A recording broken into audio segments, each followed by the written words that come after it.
The Viltrumites in Invincible are terrifying, near-immortal warriors who can fly, regenerate, and literally punch through planets. But as powerful as they are, there's something strange about them. For such a dominant species, there's barely any of them left. By the time Mark Grayson joins the fight, there are fewer than 50 Viltrumites alive. That's right, an entire empire reduced to a few dozen soldiers. So let's break down why there are so few Viltrumites in Invincible, and then taking a deep dive into every known Viltrumite across the comic series. From the ones who shaped history to the ones who died in a panel, you're getting the full breakdown. The Viltrumites weren't always on the edge of extinction. In fact, they used to be one of the most widespread, powerful species in the entire galaxy. With advanced tech and unmatched strength, they conquered world after world, expanding their empire like a virus, but that dominance came at a cost. Thousands of years ago, their leadership made a brutal decision. In order to purify the race, they ordered a mass culling of their own people. Only the strongest were allowed to live. Billions were wiped out, not by enemies, but by fellow Viltrumites. This wasn't survival of the fittest, this was genocide by design. The survivors, roughly 1 in every 100, reformed the empire with a single goal: spread their DNA through conquest and destroy anything that resisted. For a while, this strategy worked.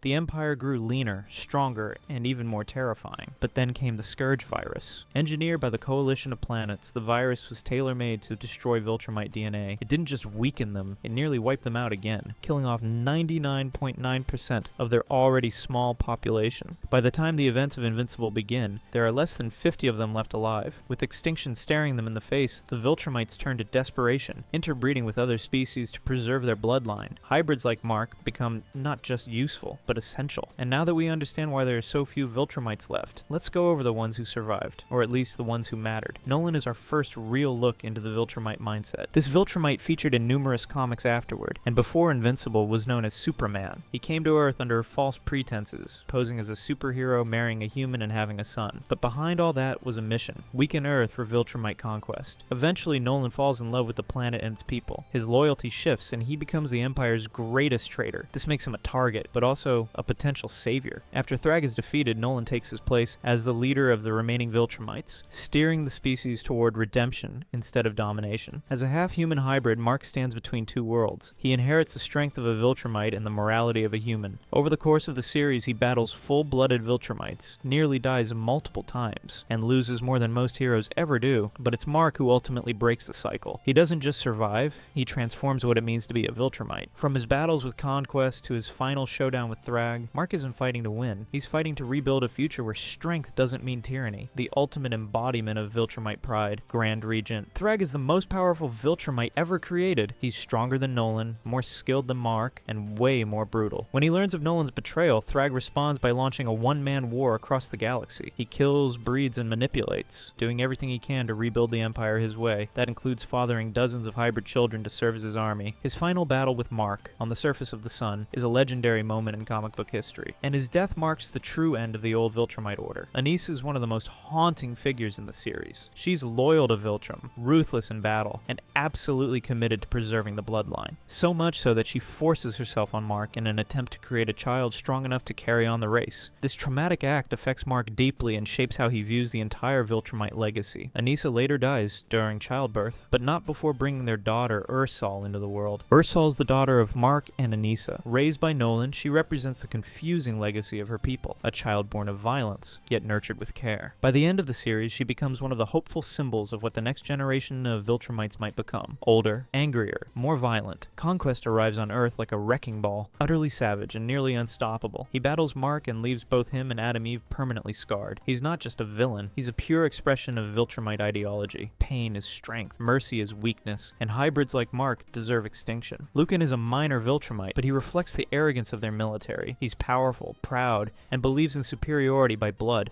But during a confrontation with Nolan, Lucan is easily overpowered and killed, proving that even elite soldiers can fall when their ideology crumbles. Thula stands out visually with her braids and brutal efficiency. She serves in multiple battles and is fiercely loyal to Thrag. Her death is sudden and brutal, a reminder of how disposable Viltrumites became during their desperate final years. Craig isn't the strongest, but he's smart enough to survive. He serves as a senior advisor and tactician. After the fall of Thrag, Craig becomes part of Nolan's inner circle and helps guide the Viltrumites through the rebuilding phase. seen mostly in the background of Thrag's forces. Talia is another one of the lesser-known loyalists. While she never gets a full storyline, she symbolizes how deep Thrag's influence ran within the ranks. In a twisted move, Thrag fathers dozens of hybrid offspring across the galaxy. These children are trained as soldiers and unleashed in the final war. They fight without hesitation. Most of them die. A few show individuality like Craig Jr. and Thula Jr., but none escape the shadow of their father's legacy, Mark and Eve's daughter. While still young at the end of the series, Terra is the clearest hope for the future. She's born into a post-war world and raised with love, not ideology. She may never embrace the warrior identity of her ancestors, but her presence signals a better future for Viltrumite blood. The Viltrumites are more than just superpowered aliens. They represent authoritarianism, toxic strength, and the dangers of purity-driven ideology. They're a civilization obsessed with dominance, and it's that obsession that nearly wipes them out. But through Mark, through Terra, and even through Ursal, a new legacy begins to form, one built on survival, not supremacy, on compassion, not conquest. So yeah, there are less than 50 Viltrumites left, but the few who remain might be enough to build something better. After Nolan defects from the Viltrumite Empire and reveals the truth to Mark, he disappears, badly injured, emotionally broken, and deeply conflicted. But when he returns later in the story, he does so not as a villain, but as an ally to the coalition of planets. So yes, Omni-Man officially joins the coalition, but it's not exactly a smooth alliance. They don't fully trust him, and why would they? This is a guy who once wiped out entire civilizations under Viltrumite orders, but Nolan offers something they desperately need: intelligence, strategy, and leadership, especially after the Viltrumite numbers plummet. He even helps the coalition orchestrate a plan to take down Thrag, using his insider knowledge of the Empire's hierarchy. And by the time Thrag is defeated, Nolan isn't just part of the coalition. He becomes a key figure in rebuilding the galaxy's balance of power. His redemption arc isn't about becoming a hero overnight. It's about doing the hard, slow work of undoing the damage he once helped cause. This disclosure is monumental. The Viltrumites, once perceived as an indomitable force, are now vulnerable. Their dwindling numbers mean that their strategy has shifted from outright conquest to a desperate attempt at survival through hybridization. Earth's compatibility with Viltrumite DNA, evidenced by Mark Grayson's hybrid nature, positions humanity at the center of this existential struggle. The immediate implication is a significant morale boost for the coalition of planets. With Nolan's insider knowledge and Alan's alliance, the coalition gains a strategic advantage. They can now plan offensives knowing that reinforcements for the Viltrumites are unlikely. This sets the stage for the impending Viltrumite War, where the balance of power may finally tip in favor of resistance forces. Furthermore, Nolan's confession marks a turning point in his redemption arc. By divulging the Empire's most guarded secret, he demonstrates a commitment to rectifying past transgressions and aiding in the fight against his former brethren. This act not only cements his alliance with the Coalition, but also redefines his role from a fallen conqueror to a pivotal ally in the battle for the universe's future. From this point forward, the war against Viltrum isn't just about survival.